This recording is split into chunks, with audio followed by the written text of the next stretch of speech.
اقدس صلی اللہ علیہ وآلہ وسلم کی خدمت میں ایک مرتبہ فقراء مہاجرین جمع ہو کر حاضر ہوئے اور عرض کیا یا رسول اللہ یہ مالدار سارے بلند درجے لے اڑے اور ہمیشہ کی رہنے والی نعمت انہی کے حصے میں آ گئی۔ حضور صلی اللہ علیہ وآلہ وسلم نے فرمایا کیوں؟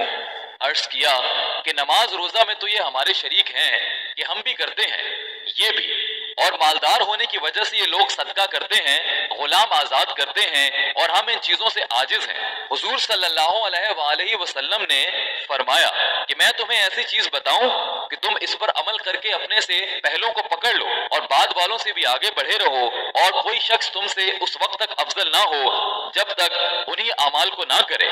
صحابہ رضی اللہ تعالیٰ عنہم نے عرض کیا ضرور بتا دیجئے۔ ارشاد فرمایا کہ ہر نماز کے بعد سبحان اللہ، الحمدللہ، اللہ اکبر 33 مرتبہ پڑھ لیا کرو۔ ان حضرات نے شروع کر دیا، مگر اس زمانے کے مالدار بھی اسی نمونے کے تھے، انہوں نے بھی معلوم ہونے پر شروع کر دیا۔ تو فقراء دوبارہ حاضر ہوئے کہ یا رسول اللہ ہمارے مالدار بھائیوں نے بھی سن لیا اور وہ بھی یہی کرنے لگے۔ حضور صلی اللہ علیہ وآلہ وسلم نے فرمایا یہ اللہ کا فضل ہے، جس کو چاہے عطا فرمائے، اس کو کون روک سکتا ہے؟ ایک دوسری حدیث میں بھی اسی طرح یہ قصہ ذکر کیا گیا، اس میں حضور صلی اللہ علیہ وآلہ وسلم کا ارشاد ہے کہ تمہارے لیے بھی اللہ نے صدقے کا قائم مقام بنا رکھا ہے۔ سبحان اللہ، ایک مرتبہ کہنا صدقہ ہے، الحمدللہ ایک مرتبہ کہنا صدقہ ہے، بیوی سے صحبت کرنا صدقہ ہے۔ صحابہ رضی اللہ تعالیٰ عنہم نے تعجب سے عرض کیا یا رسول اللہ بیوی سے ہم بستری میں اپنی شہوت پوری کرے اور یہ صدقہ ہو جائے؟ حضور صلی اللہ علیہ وآلہ وسلم نے فرمایا اگر حرام میں مبتلا ہو تو گناہ ہوگا یا نہیں؟ صحابہ رضی اللہ تعالیٰ عنہم نے عرض کیا ضرور ہوگا۔ ارشاد فرمایا اسی طرح حلال میں صدقہ اور اجر ہے۔ حضور صلی اللہ علیہ وآلہ وسلم کا ارشاد ہے کہ جو شخص رات کو مشقت جھیلنے سے ڈرتا ہو، کہ راتوں کو جاگنے اور عبادت میں مشغول رہنے سے قاصر ہو، یا بخل کی وجہ سے مال خرچ کرنا دشوار ہو، یا بزدلی کی وجہ سے جہاد کی ہمت نہ پڑتی ہو، تو اس کو چاہیے کہ سبحان اللہ وبحمدہ کثرت سے پڑھا کرے کہ اللہ کے نزدیک یہ کلام پہاڑ کی بقدر سونا خرچ کرنے سے بھی زیادہ محبوب ہے۔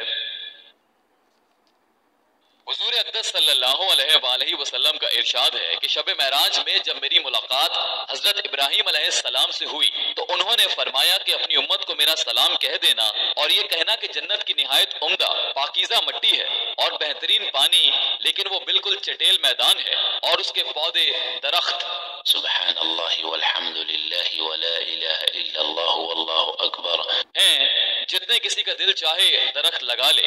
ایک حدیث میں اس کے بعد لا حول ولا قوت الا باللہ بھی ہے، دوسری حدیث میں ہے کہ ان کلموں میں سے ہر کلمے کے بدلے ایک درخت جنت میں لگایا جاتا ہے۔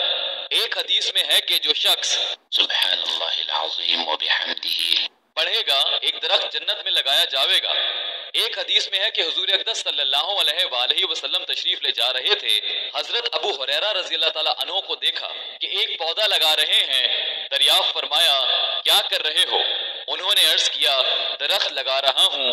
ارشاد فرمایا میں بتاؤں بہترین پودے جو لگائے جاویں؟ سبحان اللہ والحمد للہ ولا الہ الا اللہ واللہ اکبر، ہر کلمے سے ایک درخت جنت میں لگتا ہے۔